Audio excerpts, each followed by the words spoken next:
Jaganmohan Reddy P గన్నవరంలో MLA ticket ఇచ్చి నారా చంద్రబాబు నాయుడు గారు అలాగే పవర్ స్టార్ పవన్ కళ్యాణ్ గారు నాలాంటి సామాన్యుడిని అసెంబ్లీకి పంపించాలని నిర్ణయించారయ్యా. ఒకవేళ నేను అసెంబ్లీకి రాకూడదని నువ్వు ఏ దేవుడు కోరుకుంటున్నావు నాకు తెలీదు. ఇక ఏమన్నా నీకు సాయం చేస్తే ఏమైనా దుష్టశక్తులు సాయం చేయాలి తప్ప నాకు తెలిసి నీకు దేవుడు కూడా సాయం చేయడు. ఎందుకంటే పి గన్నవరం నుంచి నేను అసెంబ్లీకి రావడం చంద్రబాబు నాయుడు గారు అలాగే పవన్ కళ్యాణ్ గారు నా మీద పెట్టుకున్న నమ్మకాన్ని నిలబెట్టుకోవడం ఖాయమైపోయింది. ఎందుకంటే ఆ నియోజకవర్గం నుంచి వందలాది ఫోన్లు చెప్తే నీ గుండాగిపోద్ది జగన్ రెడ్డి. వైసీపీ నుంచి కూడా టీడీపీ జనసేన నుంచి అయితే అసలు ముంచేస్తున్నారు నన్ను. ఒక్కసారి చంద్రబాబు నాయుడు గారు పవన్ కళ్యాణ్ గారు నీ పేరు అనౌన్స్ చేశారంటే నువ్వు అదృష్టవంతుడు రాజేష్, ఖచ్చితంగా ఈ నియోజకవర్గం నుంచి నువ్వు అసెంబ్లీకి వెళ్ళిపోతున్నావు అని. అంతేకాకుండా వైసీపీ నుంచి కూడా అన్నా నువ్వు మా కోసం ఎన్ని శ్రమలు పడ్డావు, ఎన్ని కష్టాలు పడ్డావు మేము చూసాం. బడుగు బలహీన వర్గాల కోసం నిన్ను జగన్మోహన్ రెడ్డి ఎన్ని కష్టాలు పెట్టాడో కూడా మాకు తెలుసు. ఇప్పుడు దాకా ఏదో ఒగ్గబట్టుకున్నావు ఆ పార్టీలో. నువ్వు ఇక్కడికి వస్తున్నావు అని తెలిసిన తర్వాత ఇక ఒక్క నిమిషం అందులో ఉండే పని లేదు. 200% నువ్వు 1000 ఓట్ల మెజార్టీతో నెగ్గేస్తున్నావు, వాళ్ళు కూడా చేస్తున్నారు. మరి ఒకవేళ జగన్మోహన్ రెడ్డి ఇప్పుడు దాకా ఎవరికి దొరకట్లేదు, ఏమన్నా అడుగుదాం అంటే వాళ్ళు ప్రెస్ వాళ్ళకి దొరకడం, ఇక నాలటోడికి ఏం దొరుకుతాడు. మరి రేపు పొద్దున చంద్రబాబు నాయుడు గారు పవన్ కళ్యాణ్ గారు దయవాళ్ళు నేను కానీ అసెంబ్లీకి వచ్చాను అనుకో, ఎక్కడ పారిపోతాడు సమాధానం చెప్పకుండానే. ఎందుకయ్యా నువ్వు మాకున్న పథకాలు రద్దు చేస్తావు, ఎందుకయ్యా మాకున్న ఉపాధి పథకాలను రద్దు చేసావు, ఎందుకయ్యా మమ్మల్ని చంపిన అనంతబాబు భుజం మీద చేతిలో తిరిగావు, ఏం చేసామా మేము తప్పని అడిగితే ఏం సమాధానం చెప్తాడో చూడాలి. ఆ సమయం కోసం నేను ఒక్కడే కాదండి, రాష్ట్రం అంతా ఎదురు చూస్తుంది. ఎక్కడైనా ఒక నియోజకవర్గంలో ఒక వ్యక్తికి సీట్ ఇస్తే ఆ నియోజకవర్గ ప్రజలు మాత్రం శుభాకాంక్షలు చెప్తారు. కానీ నాకు రాష్ట్ర వ్యాప్తంగా అయ్యి బాబోయ్ ఆ ఫోన్ చూస్తుంటే భయం వేస్తుందండి. అయితే మీకు కూడా ఒక చిన్న రిక్వెస్ట్, దయచేసి అంటే నాకు ఒక్క నిమిషం కూడా ఖాళీ ఉండట్లేదు. ఇక ఆ నియోజకవర్గానికి సంబంధించిన నాయకులతో మాట్లాడడం, వారి వివరాలు తెప్పించుకోవటం, దానికి సంబంధించి ముహూర్తం అండి. ఆ నియోజకవర్గ పెద్దలు చిట్టూరు శ్రీనివాసరావు గారని పెద్దలు అలాగే వారంతా కలిసి ముహూర్తం పెట్టించడం జరిగింది ఆ నియోజకవర్గానికి నేను రావడానికి. అది 5వ తారీఖున వచ్చింది ముహూర్తం అన్నారు. 5వ తారీఖు కన్నా ముందు అంటే నాకు కరెక్ట్గా కాకినాడలో వాయిదాకి వెళ్ళకపోతే నీ బెయిల్ రద్దు చేసేద్దామనే కేసు ఒకటి ఉంది నాకు. అయితే 5 ఏమో బాగా లాంగ్ అవుతుంది, ఒకవేళ 29 అయితే బాగా దగ్గర అవుతుందనే ఆలోచన ఉంది. పెద్దల దృష్టిలో పెట్టాను. వారు ఏ డేట్లో అక్కడికి వెళ్ళమంటే ఆ డేట్లో వెళ్ళిపోవడానికి నేను రెడీగా ఉన్నాను. అంతకన్నా ముందు 28వ తారీఖున 3 సింహాలు ఒకే వేదిక మీద నారా చంద్రబాబు నాయుడు గారు, పవర్ స్టార్ పవన్ కళ్యాణ్ గారు, నారా లోకేష్ గారు కూడా ఉంటారు గ్యారంటీగా అనుకుంటున్నాను. మరి అంటే వీరిద్దరూ అయితే గ్యారంటీగా ఉంటున్నారు. అలాంటి కార్యక్రమం మన తాడేపల్లిగూడెంలో జరగబోతుంది. ఇది నభూతో నా భవిష్యత్తు అన్నట్టు బయలుదేరిపోతున్నారు జనాలు. మన జగన్ రెడ్డిలాగా బీర్లు బిర్యానీలు ఆర్టీసీ బస్సులు ప్రైవేట్ బస్సులు అవి ఇవి ఏమీ లేకుండానే లక్షలాదిగా తరలిపోతున్నారు అక్కడికి. దానిలో మీరు నేను కూడా భాగస్వాములు అవ్వాలి. ఈ ప్రాంతాన్ని ఈ రాష్ట్రాన్ని కాపాడుకోవడానికి దుష్టశక్తుల బారి నుండి మంచి శక్తులకు మనం సపోర్ట్ చేయడానికి ఆ రోజున ఖచ్చితంగా 28వ తారీఖున ప్రతి ఒక్కడో తాడేపల్లిగూడెంలో ఉండాల్సిందే. అది మన బాధ్యత. మన రాష్ట్రాన్ని మన భావితరాల్ని కాపాడుకోవాల్సిన బాధ్యత అది. అలా బాధ్యతను ప్రతి ఒక్కరూ అక్కడికి రావాల్సిందిగా హృదయపూర్వకంగా రిక్వెస్ట్ చేస్తున్నాం. మేమంతా కూడా అక్కడే ఉంటాం. ముఖ్యంగా మా గన్నవరం నియోజకవర్గం ఏదైతే ఉందో ఆ నియోజకవర్గ పెద్దలతో కూడా మేము కోఆర్డినేట్ చేసుకుంటాం. అక్కడి నుంచి కూడా భారీగా జనాలు ఈ కార్యక్రమానికి తరలి వచ్చి విజయవంతం చేయాల్సిందిగా అందరికీ హృదయపూర్వకంగా రిక్వెస్ట్ చేస్తున్నానండి. ఇక టాపిక్లోకి వెళ్తే జగన్మోహన్ రెడ్డి ఎట్టి పరిస్థితుల్లోనూ ఈ రాయిష్ అనేవాడిని అసెంబ్లీకి రానివ్వకూడదు అని చాలా పెద్ద ప్లాన్లు వేసాడండి. దాదాపు ఒక 15-20 మంది బడా డాన్లని నియమించాడు. అక్కడ రకరకాల వార్తలు, రకరకాల విష ప్రచారం, రకరకాల మార్ఫింగ్ వీడియోలు. రాజేష్ మాసేన్ వాళ్ళని తిట్టాడు, రాజేష్ మాసేన్ వీళ్ళని అవమానించాడు, రాజేష్ మాసేన్ అలాగన్నాడు, రాజేష్ మాసేన్ రే బాబు ఒకటే అడుగుతున్నాను నేను. అక్కడ ఒక వైసీపీ క్యాండిడేట్ ఉన్నాడు కదా, ఆ వైసీపీ క్యాండిడేట్ని గెలిపించండి, ఆ వైసీపీ క్యాండిడేట్ పలానా మంచి పని చేశాడని చెప్పుకోవడం మనిషి రాజేష్ మాసేన్ ఓడించండి అని ఇది చెప్తున్నారా? ఒకసారి ఎక్కడ గన్నవరం ప్రజలు రాష్ట్ర ప్రజలు కూడా ఆలోచించండి. ఎక్కడైనా సరే ఏ పార్టీ నాయకుడైనా ఏ పార్టీ వ్యక్తి అయినా ఏమంటే నన్ను గెలిపిస్తేనే ఇలా చేస్తా, నా పార్టీని గెలిపిస్తే ఇలా చేస్తాను ప్రచారం చేస్తారు కానీ ఆడు నోడించండి, ఆడు ఇలాగన్నాడు అలాగన్నాడు. ఏంటండి ఈ ప్రచారం ఏంటి? ఎన్ని రకాల తప్పుడు ప్రచారాలతో పి గన్నవరం ప్రజల్ని కన్ఫ్యూజ్ చేయాలని ప్రయత్నిస్తాడండి జగనన్న. అబ్బాబ్బాబ్బాబ్బా, అప్పటికే అక్కడ ఉన్న 2-3 దళిత మా సోదరులను వాడుకుంటాడు, అప్పటికే ఒకరిద్దరిని మా పార్టీలకు సంబంధించిన వాళ్ళు వాడతానంటాడు, అప్పటికే మరోడు చేస్తానంటాడు. ఎన్ని ప్రయత్నాలను చేసుకో జగన్ రెడ్డి. ఇక దైవం అయితే నిర్ణయించేసిందయా, నీ పతనం 2024 తర్వాత నీ వైసీపీ పతనం జరుగుతుంది. ఒకవేళ నువ్వు ఇంతకీ నీ పులివెందుల్లో గెలుతున్నావు చూసుకో. అక్కడ బీటెక్ రవి నీరాజనాలు పట్టేస్తున్నారు జనాలు. బీటెక్ రవి గారు వచ్చేసేలా ఉన్నారు పులివెందుల నుంచి శాసనసభ్యుడిగా. ముందు నువ్వు గెలిచే పరిస్థితి చూసుకోవా. ఎందుకంటే మన పులివెందుల్లో కూడా మేము డంకా బజాయించుకుంటూ వస్తాం. ఏది గ్రాడ్యుయేట్ ఎమ్మెల్సీ ఎలక్షన్లో తెలుగుదేశం పార్టీ అభ్యర్థి నెగ్గేసాడు. అక్కడ నీ ఏరియాలో నువ్వు ఓడిపోతా, మా ఏరియాలో అది సామాన్యుల్ని, ఒక సామాన్యుడిని అసెంబ్లీకి పంపించాలని ఈ పెద్దలు భావిస్తూ ఉంటే, ఎట్టి పరిస్థితుల్లోనూ అసెంబ్లీకి రాకూడదు, ఆయన జైలుకి పంపించండి, ఆయన రౌడీ షీటర్ని ముద్ర వేయండి, ఆడి మీద కులాలకు ద్రోహాన్ని ముద్ర వేయండి అని ఎంత కుట్రదారుడు, ఎంత కుట్రపూరితంగా ఆలోచిస్తున్నాడండి ఇతను. ఇదా విధానం? ఏది రాజకీయంగా ఎదుర్కోవడం అంటే? నువ్వు చేసిన మంచోడు చెప్పుకో, నువ్వేం మంచి చేస్తావు చెప్పుకో, అంతేగాని ఎదుటోడిని ఎలాగైనా సరే ఆపేయాలని. నిజంగా కేజీఎఫ్లో కూడా లేనంత మంది విలలని ఈ రోజున ఒక సామాన్యుడి కోసం తయారు చేసి పెట్టాడు. మరి అట్లన్నింటినీ కూడా గన్నవరం ప్రజల సహాయంతో పటాపంచలు చేసి పారేశాను అనుకో, మగం ఎక్కడ పెట్టుకుంటాడు ఏటో మా జగన్ రెడ్డి. అయితే గన్నవరం ప్రజలకు ఒక చిన్న మాట, ఇప్పటివరకు పి గన్నవరం నియోజకవర్గం అనే దాన్ని ఎక్కడ ఎక్కువగా మనం వినేవాళ్ళం కాదు. కానీ చంద్రబాబు నాయుడు గారు, పవన్ కళ్యాణ్ గారి నిర్ణయం వల్ల, ఒక సామాన్యుడు అక్కడ ఎమ్మెల్యే క్యాండిడేట్కి ఇవ్వటం వల్ల ఈరోజు రాష్ట్ర వ్యాప్తంగా పి గన్నవరం టాపికే. ఏ ఛానల్ చూసినా పి గన్నవరం గురించే. అంటే ఇంకా ఎమ్మెల్యే అవ్వకముందే మన నియోజకవర్గానికి అంత పేరు తీసుకొచ్చానంటే, రేపు పొద్దున్న మీ ఆశీస్సులతో అక్కడ కానీ నాలాంటి సామాన్యుడు ఎమ్మెల్యే అయితే ఆ పేరు నాకు కాదండి, గన్నవరం ప్రజలకు ఉండిపోద్ది. అరే ఇలా కులం, మతం, డబ్బు ఇలాంటి కుట్రలు ఏం పట్టించుకోకుండా ఒక సామాన్యుడిని, ఓ పోరాడేవాడిని అసెంబ్లీకి పంపించారు ఆ పోరాటానికి. ఆ నియోజకవర్గం తరపున ఒకరిని పోరాడేవాడిని పంపించారనే ఆ పేరు ప్రఖ్యాతలు గన్నవరం ప్రజలకే ఉంటాయండి. నేను కూడా అదే కోరుకుంటున్నాను. అయితే జగన్ రెడ్డి కొన్ని మార్పింగ్లు చేస్తున్నాడండి, కొన్ని తప్పుడు ప్రచారాలు చేస్తున్నాడు ఆ నియోజకవర్గంలో. ఏం చేస్తున్నాడో అక్కడ ఉన్న అన్నదమ్ములందరూ కూడా క్లియర్గా తెలియజేసే ప్రయత్నం చేస్తాను. ముందుగా ఇగో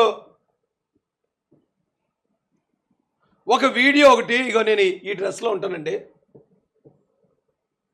నేను మొన్నే చెప్పాను, ఇది ఎల్లో షర్ట్లో ఉండి అప్పుడు నేను జనసేన వారిని తిట్టాను.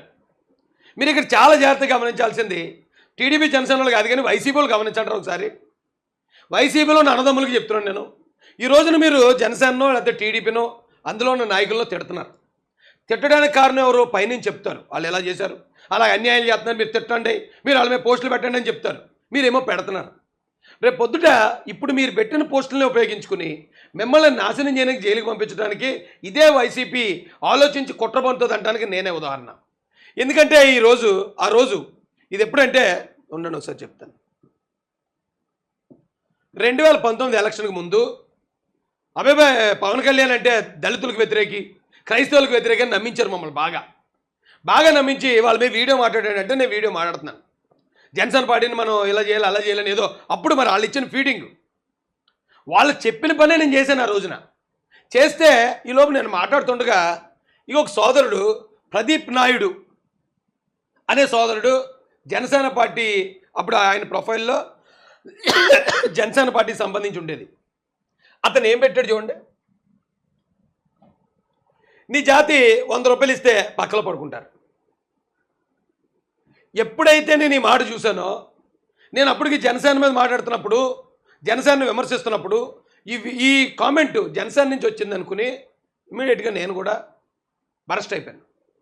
నేను కూడా తిట్టాను. నా జాతి ఆడపిల్లల్ని ఇంత దారుణంగా అవమానిస్తారా మీరు?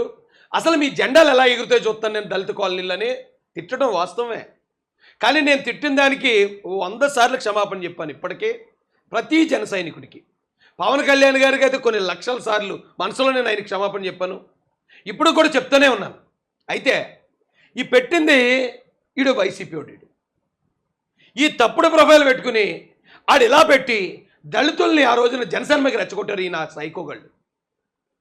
అయితే అలా రెచ్చగొట్టి మళ్ళీ ఇప్పుడు ఏం చేస్తున్నారు, మాతోటి జనసేన తిట్టించారు, జనసేన వాళ్ళ పేరుతో మమ్మల్ని తిట్టించారు. ఇప్పుడు అదే వీడియోని తీసుకెళ్ళి మిమ్మల్ని తిట్టాడు రాజేష్. తిట్టించిన ఏదో ఎవర్రా, తిట్టించడానికి వాళ్ళ మీద మాకు ద్వేషం నింపిన పనికిమాలిన పోరంబోకులు ఎవర్రా, వైసీపీ వాళ్ళు కదా. మళ్ళీ ఇలాంటి ప్రచారం నా మీద చేస్తున్నారంటే రేపు పొద్దున్న ఇప్పుడు వైసీపీని నమ్ముకున్న వాళ్ళ మీద జరగదా? ఒక్కసారి అది ఆలోచించుకోండి. వాళ్ళు వాడుకున్నంతసేపు వాడుకుని ఇదే కారణంతో మనల్ని జైల్లో పెట్టించడానికి, మన మీద దాడులు చేయించడానికి, ఎదుటోళ్ళని మన మీద కుసుకొల్పడానికి కూడా అదే వాడుకుంటారు. వైసీపీ అంటే అంత డేంజరస్. ఇంకోటి చూడండి, అదే వీడియోలో జై జనసేన బాలాజీ అకౌంట్ అండి ఇది.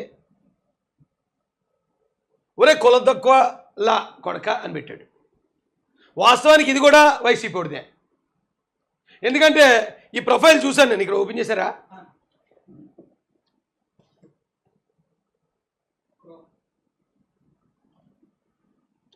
ఇగో జై జనసేన బాలాజీ అని పెట్టుకున్నాడు. కానీ ఇది ఎప్పుడంటే 2020తో ఆపేశారు ఇది. మరి నిజంగా జన సైనికుడిది అయితే 2020తో ఆగడు కదా, ఇప్పటికీ ఇంకా చేస్తూ ఉండాలి కదా. ఎప్పుడైతే ఈ వైసీపీ జగన్మోహన్ రెడ్డిని ఎక్కించాడో ఇక వాళ్ళ కుట్రలు ఆపేశారు, వాళ్ళ తప్పుడు పోస్టులు ఆపేశారు. వాళ్ళు అలా తిట్టారనే కారణంతోనే ఆ రోజున జన సైనికుల మీద నేను కూడా అంత పౌరుషంగా మాట్లాడాను. కానీ తిట్టింది నిజమైన జన సైనికులు కాదని తెలుసుకున్నాను. తర్వాత వారికి క్షమాపణ చెప్పాను. ఒక్కసారి క్షమాపణ చెప్తే శత్రువునైనా క్షమించే లక్షణం అటు పవన్ కళ్యాణ్ గారి దగ్గర, ఇటు జన సైనికుల దగ్గర కూడా ఉంది. పైగా నేను పొరపాటును మాట్లాడడానికి ఆధారాలు మీకు ఇప్పుడు మీ కళ్ళ ముందే చూపించాను. నేనేమి కొవ్వెక్కి తిట్టలేదు, కులాల మీద ద్వేషంతో తిట్టలే. దళితుల్ని 100 రూపాయలు ఇస్తే మీ ఆడవాళ్ళు మా పక్కలో పడుకుంటారు అంటాం, కులం తక్కువ లా అనే ఆ బూత్ తిట్టడం, ఆ రెండింటితో నేను బరస్ట్ అయిపోయాను. నేను ఆ రోజున తిట్టాను, తప్పు తెలుసుకున్నాను, పశ్చాత్తాపడ్డాను, క్షమాపణ కూడా చెప్పాను. ఇది గన్నవరం కాన్స్టిట్యున్సీలో ఉన్న ప్రతి జన సైనికుడు, నా అన్న తమ్ముడు, నా అక్క చెల్లి గమనించాల్సిందిగా మళ్ళీ రిక్వెస్ట్ చేస్తున్నాను. ఇప్పుడు ఒకటే అండి, ఈ జగన్మోహన్ రెడ్డి అనే బ్యాచ్ ఏదైతే తప్పుడు ప్రచారాలు చేస్తుందో, రాజేష్ ఓడిపోతాడు అన్నారట.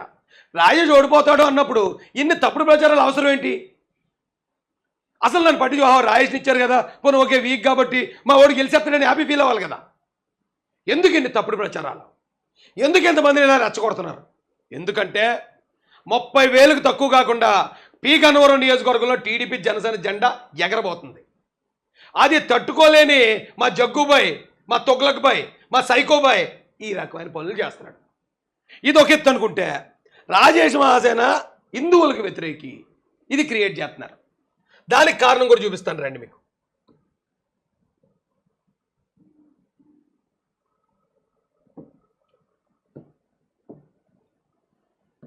ఈ వీడియో బాగా సర్క్యులేట్ చేస్తున్నారండి. ఇది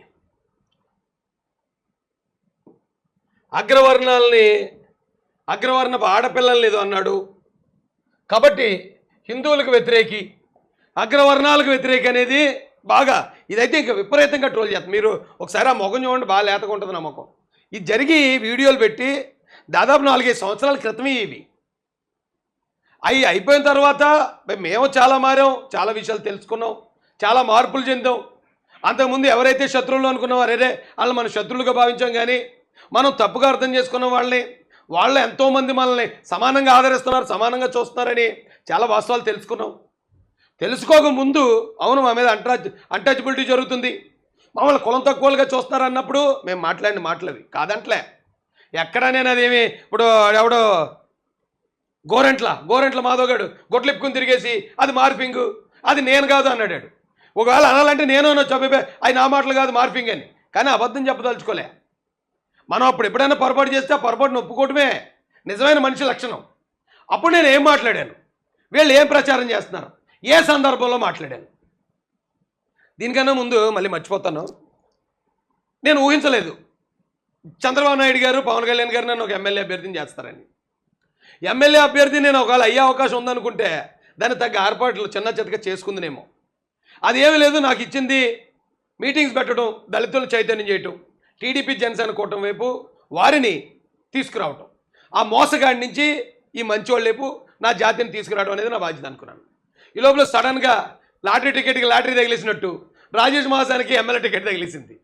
తగిలిస్తే ఇప్పటికిప్పుడు అన్ని ఏర్పాట్లు అంటే కొంచెం కష్టంగానే ఉంది. నేను మహాసేన పెట్టిన దగ్గర నుంచి ఏ ఒక్కరి దగ్గర ఏమంటే నాకు ఈ 10,000 కావాలి మీరు ఇవ్వండి అని తీసుకున్నది లేదు. నాకు ఏ కష్టం వచ్చినా ఇప్పుడు లైక్ ఈ డిజిటల్ ఇది కొనాలి, ఇది నేను మీడియాలో మీకే చెప్పాను. మహాసేన సబ్స్క్రైబర్లు ఎవరైతే ఉన్నారో, మహాసేన అభిమానులు ఎవరైతే ఉన్నారో, రాజేష్ మహాసేన్ని పోరాడతాడు వీడికి సపోర్ట్ ఇస్తే అని నమ్మేవాళ్ళు ఎవరు ఉన్నారో వారి సపోర్ట్తో మాత్రమే నేను ఇక్కడ దాకా వచ్చాను. మీ సపోర్ట్తో నేను అసెంబ్లీ దాకా వెళ్ళాలి. అసెంబ్లీ దాకా పంపించే వరకు కూడా బాధ్యత మీదే. ఎందుకంటే ఇప్పటి వరకు బయట పోరాడిన నేను చంద్రబాబు నాయుడు గారు, పవన్ కళ్యాణ్ గారి దేవాల అసెంబ్లీలో పోరాడే అవకాశం వస్తుంది. కాబట్టి నేను మీ అందరికీ ఇంకొక రిక్వెస్ట్, ఇప్పటి వరకు నా కార్లు జగన్మోహన్ రెడ్డి లాక్కున్నప్పుడు అన్న లాక్కున్నట్టుగా మన కార్లు ఎలాగన్నప్పుడు మీరు కార్లు కొనిచ్చారు. మనం మీడియా పెట్టాలన్నప్పుడు ఈ సెటప్ మొత్తం మీరు కొనిచ్చారు. ఇప్పుడు మనం పొలిటికల్గా వెళ్ళాలన్నప్పుడు దానికి కావాల్సిన ఏర్పాటు కూడా మీ అన్నగా తమ్ముడుగా మీరే చేయాలని నేను ఈ విషయాన్ని మీ ముందుకు తీసుకొస్తున్నాను. ఇప్పుడు నేను మొన్న నా దగ్గర కొన్ని డబ్బులు ఉండేవి, కానీ 2 మీటింగులు జిల్లా మీటింగులు జరిగాయి, ఈస్ట్ గోదావరి వెస్ట్ గోదావరి ఉమ్మడి మీటింగ్లు ఉన్న మొత్తం ఖాళీ అయిపోయి. అయినా కానీ పర్లేదు, నాకు డబ్బుల పని ఏముంది, ఇప్పుడు డబ్బుల పని ఏమీ లేదు. మళ్ళీ ఇప్పుడే యూట్యూబ్ నుంచి అలాగ వస్తుంది కదా, దాంతో నెక్స్ట్ జిల్లా మీటింగ్లకి వెళ్దామని అనుకున్నాను. కానీ ఈలోపు ఈ అవకాశం, గొప్ప అవకాశం, చరిత్రలో ఇదొక గొప్ప మలుపు, ఇది ఇలాంటి అవకాశం రావడం జరిగింది. సో కొంచెం టైట్గానే ఉంది పరిస్థితి. కాబట్టి దీనికి సంబంధించి ఖర్చులకి ఇక్కడి నుంచి మనం అక్కడికి వెళ్ళడానికి ఖర్చు అప్పుడు చాలా ఉంటాయి. నేను ఎవరిని చాలామంది అన్నారు రఘురామకృష్ణరాజు అన్న 100 కోట్లు ఇచ్చాడు రాజేష్ కానీ, ఒకవేళ అడిగితే ఇస్తాడేమో మరి. కానీ ఏ రోజు నేను అన్నని అడిగింది లేదు, అన్న దగ్గర తీసుకున్నది లేదు, ఏ ఒక్క నయా పైసా కూడా ఎప్పుడు తీసుకోలే.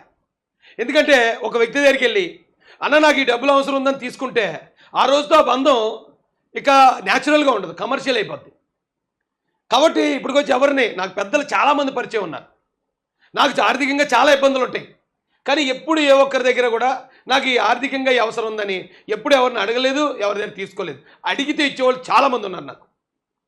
కానీ అక్కడి నుంచి ఆ బంధంలో ఉన్న న్యాచురాలిటీ పోద్దేమో. సో పెద్దోళ్ళతో పరిచయం అయితే మరి ఇలా డబ్బులు అడుగుతారేమో అని వాళ్ళు అనుకుంటారేమో అని ఈ ఆలోచనతో ఎప్పుడు ఎవరి దగ్గర నేను అడగలే. నాకున్న బలం ఈ మహాసేనలో మీరంతా చూపించే అభిమానం, నాకున్న బలం జనసేన నుండి టీడీపీ నుంచి మీరు చూపించే అభిమానం, అంతే. కాబట్టి ఇప్పటికి సంబంధించి నేను మన అకౌంట్ డీటెయిల్స్ పెడతాను. అకౌంట్ డీటెయిల్స్కి మీకు అవకాశం ఉన్నంత వరకు ఇప్పుడు మన కార్యక్రమాలన్నీ దాని నుంచి చేసుకుని ముందుకు దూసుకెళ్ళిపోదాం.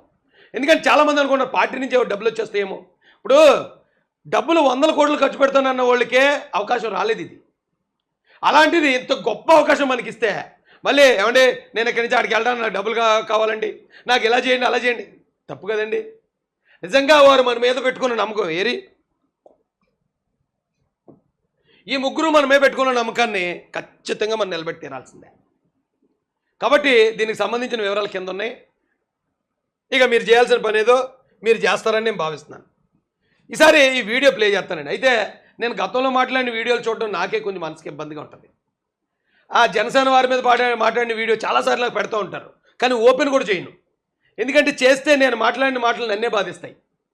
ఆ మాటలు విని నేనే బాధపడతాను, కొంచెం సిగ్గుపడతాను కూడా. ఏంటి ఎందుకు ఇంతలాగా, ఆ వైసీపీ వాడు రెచ్చగొట్టి ఉండొచ్చు, వాడు ఏదో ఫేక్ అకౌంట్లతో నన్ను తిడితే తిట్టుండొచ్చు, ఆడికి బుద్ధి లేదు, కనీసం నా బుద్ధి ఏమైంది? అందుకే అండి కాలు జారిన తీసుకోవచ్చు కానీ నోరు జారితే తీసుకోలేమంటారు. నేను అలా అనకుండా ఉండాల్సింది అని చాలాసార్లు బాధపడతాను. అలాగే ఈ వీడియో కూడా మీరు ఒకసారి చూడండి. ఈ వీడియో ఇప్పుడైతే ఇది చూపించాల్సిందే మీకు, అదైతే నేను చూపించలేను, అదే చాలా దారుణంగా ఉన్నాయి ఆ మాటలు నేను మాట్లాడి. క్షమించండి జన సైనికులారా. ఈ పీకనవరంలోనే కాదు, రాష్ట్ర వ్యాప్తంగానే కాదు, 2 రాష్ట్రాల్లో ఉన్న జన సైనికులందరూ నన్ను క్షమించండి.